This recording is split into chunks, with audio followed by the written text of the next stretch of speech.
Hello friends, welcome again on my channel. दोस्तों, आज के इस वीडियो में हम डिस्कस करेंगे माई एसक्यूएल में कंपैरिजन ऑपरेटर्स के बारे में। ठीक है, तो कंपैरिजन ऑपरेटर्स में हम क्या करते हैं, कंपैरिजन ऑपरेटर्स का यूज करके हम क्या करते हैं, हम कंपैरिजन करके वैल्यूज को फेच करते हैं। ठीक है, मतलब कि अगर हम इसमें जैसे हम वैल्यू चेक करते हैं कि अगर वैल्यू इसके इक्वल हो तो जो वैल्यूज कंडीशन के इक्वल हो तो वो वैल्यू रिटर्न करते हैं, अगर लेस हो तो लेस वैल्यूज रिटर्न करते हैं। तो ऐसे हमारे पास मल्टीपल कंपैरिजन ऑपरेटर हैं हमारे MySQL में। तो आज हम वन बाय वन हम उसको यहाँ पे देखेंगे। ठीक है, तो सबसे पहले मैं देखता हूँ कि हमारे पास कौन सा डेटा है हमारे स्टूडेंट टेबल में। तो हमारे पास ये डेटा है। ठीक है, यहाँ पे मार्क्स हैं 100, 90 और 80। ठीक है, यहाँ पे रोल नंबर और उनका नेम है। तो यहाँ पे मैं क्या करूँगा, और वैल्यू यहाँ पे इंसर्ट करवाऊंगा। तो यहाँ पे मैं रोल नंबर लिखूंगा 4। ठीक है, नेम हम ऐसे ही अमन ही रहने देते हैं। ठीक है, यहाँ पे मैं करवा दूंगा मार्क्स 190 एंटर। ठीक है, ये हमारी एक रो एंटर हो जाएगी। और नेक्स्ट रोल नंबर हम यहाँ पे लिखेंगे 5।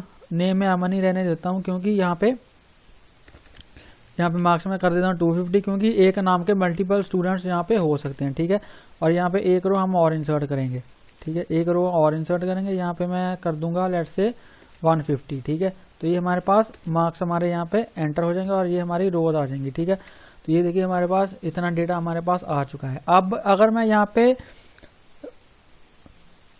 रिकॉर्ड फैच करूं, ठीक है, कौन सा रिकॉर्ड फैच करूं, यहाँ पे हम कंपैरिजन ऑपरेटर का यूज करके रिकॉर्ड्स फैच करेंगे। तो यहाँ पे अगर मैं लिखूं सिलेक्ट स्टार फ्रॉम स्टूडेंट, और मैं यहाँ पे लिखूं सबसे पहले हमारा जो ऑपरेटर है वो है हमारा इक्वल टू ऑपरेटर। तो यहाँ पे अगर मैं लिखूं select star from student where marks is equal to, मैं चाहता हूं कि उस स्टूडेंट का रिकॉर्ड मेरे पास आए जिसके मार्क्स जो हैं वो 250 हों।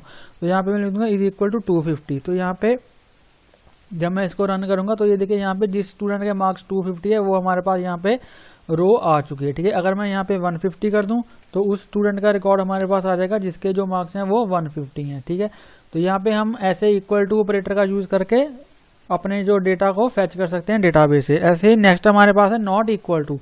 अगर मैं यहाँ पे नॉट इक्वल टू कर दूं, नॉट इक्वल टू का ऑपोजिट होता है। तो यहाँ पे उस स्टूडेंट का डेटा हमें डिस्प्ले नहीं होगा, ठीक है, जिसके मार्क्स 150 है। मतलब कि अगर इसको आप दूसरी तरह से हम कहना चाहें तो जिन स्टूडेंट के मार्क्स 150 नहीं है उनका डेटा हमें यहाँ पे डिस्प्ले होगा। अगर मैं इसको यहाँ पे कर दूं, ये देखिए यहाँ पे जिस स्टूडेंट का मार्क्स 150 थे उसका रिकॉर्ड नहीं है, उसको छोड़ के जितने भी स्टूडेंट्स हैं जिनके मार्क्स 150 नहीं है उनके रिकॉर्ड यहाँ पे हमारे पास फैच हो रहे हैं। ठीक है जी, तो ये है हमारा 150। अगर मैं यहाँ पे 100 कर दूं तो जिस स्टूडेंट के मार्क्स 100 नहीं है उनका डेटा हमें यहाँ पे डिस्प्ले होगा। ठीक है, तो ये देखिए जिनके मार्क्स 100 नहीं है उनका डेटा हमारे पास डिस्प्ले हो रहा है। रोल नंबर 1 के जो मार्क्स थे वो 100 थे, इसलिए हमें वो डिस्प्ले नहीं हो रहा। ठीक है, जो नेक्स्ट है हमारे पास वो है ग्रेटर देन।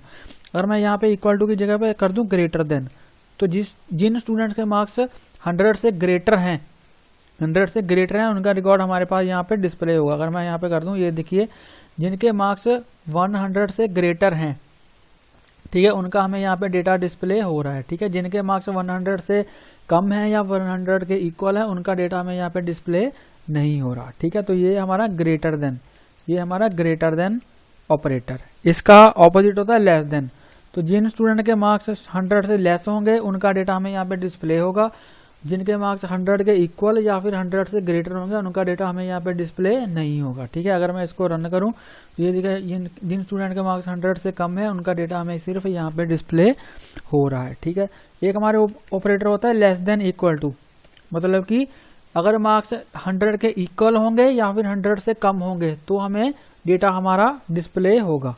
ठीक है, अगर मैं इसको रन करूं तो ये देखिए यहाँ पे 100 भी आ चुका है क्योंकि हमने यहाँ पे लेस देन इक्वल टू यहाँ पे कंडीशन लगाई है। ठीक है, अगर मार्क्स 100 से कम होंगे तो भी वो डिस्प्ले होगा, अगर 100 के इक्वल होंगे तो वो भी ये उसको भी कंसीडर करेगा। ठीक है, ऐसे ही इसका ऑपोजिट होता है ग्रेटर देन इक्वल टू। तो मतलब कि यहाँ पे जिन स्टूडेंट के मार्क्स 100 से ग्रेटर हैं या फिर 100 के इक्वल हैं उनका डेटा हमें यहाँ पे डिस्प्ले होगा। ठीक है, अगर मैं इसको रन करूं, मार्क्स यहाँ पे एस भी आना था। ठीक है, मार्क्स, तो ये देखिए जिनके 100 से इक्वल है, 100 के इक्वल है या फिर 100 से ग्रेटर हैं उनका डेटा हमें यहाँ पे डिस्प्ले हो रहा है। ठीक है फ्रेंड्स, तो ये है हमारे comparison operators in MySQL। I hope आपको ये वीडियो अच्छा लगा होगा। अगर आपको ये वीडियो अच्छा लगा हो तो प्लीज़ इस वीडियो को लाइक करें, शेयर करें और मेरे यूट्यूब चैनल को सब्सक्राइब करें। और अगर आपको इसमें कोई भी डाउट हो तो आप मुझे कमेंट सेक्शन में पूछ सकते हो।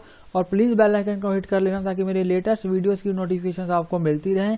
तो मिलते हैं एक नई वीडियो में एक नए टॉपिक के साथ। तब तक के लिए हंसते रहिए, मुस्कुराते रहिए, सीखते रहिए और सिखाते रहिए। Thank you for watching.